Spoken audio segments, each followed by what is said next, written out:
5 seconds.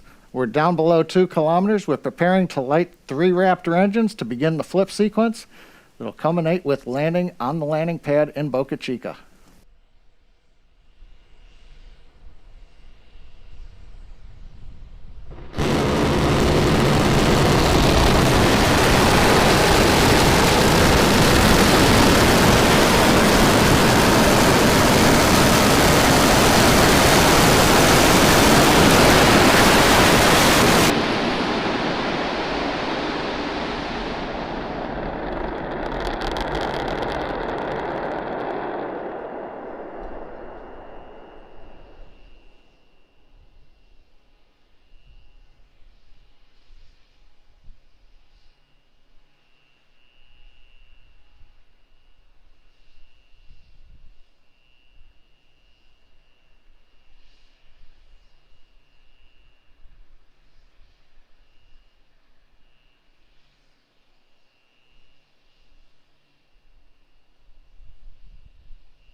Third time's a charm, as the saying goes. We've had a successful soft touchdown on the landing pad.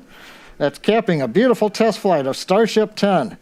As a reminder, the key point of today's test flight was to gather the data on controlling the vehicle while re-entering, and we were successful in doing so. We had a nominal ascent. We had the maneuver to place Starship horizontal when we reached 10 kilometers, right on time. And then during the subsonic entry, it appears we had good control of the vehicle using the front and aft flaps. And as we approached the landing pad, we successfully lit the 3 Raptor engines to perform that flip maneuver. And then we shut down 2 of them and landed on the single engine as planned, a beautiful soft landing of Starship on the landing pad at Boca Chica. Also, a congratulations to the Starship team in Texas. They've steadily increased the test launch cadence over the course of the program and have delivered some of the most exciting test flights many of us have seen in a long time.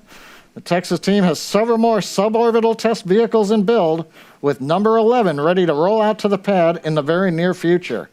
It's an inspiring time for the future of human spaceflight. Thanks for joining us today, and we hope you'll join us for the next test flight of Starship 11.